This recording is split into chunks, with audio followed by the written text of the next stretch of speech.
And then to his amazing carers, Debua and Sabelo. Sabelo, if you can stand for a moment, please.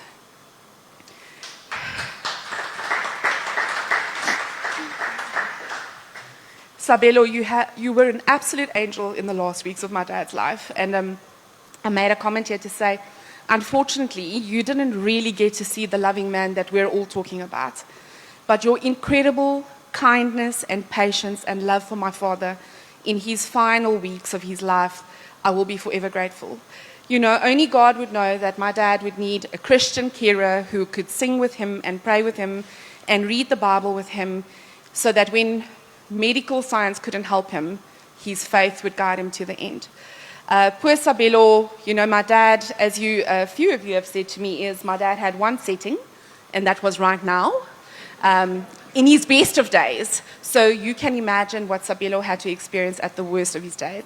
And a phrase that my dad used quite a lot at the end was, "Where is he now? Why is he taking so long?" And one of the things I said to my dad on one of the days is, "Dad, poor Sabelo doesn't even walk, he runs." So my dad would say milk, and Sabelo would literally run to the kitchen.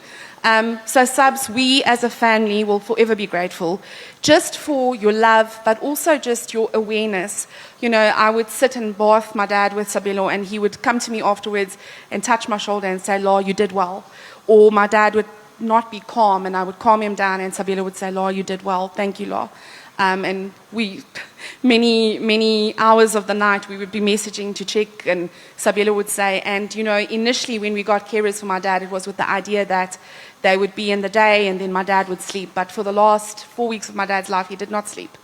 And Sabelo was next to his bed 24 hours. He was meant to have a shift change, and the carer that had to replace him had a crisis, and so he had 1 day off in 14 days.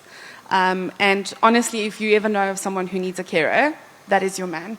If you don't mind, please will you give him a nice big hand.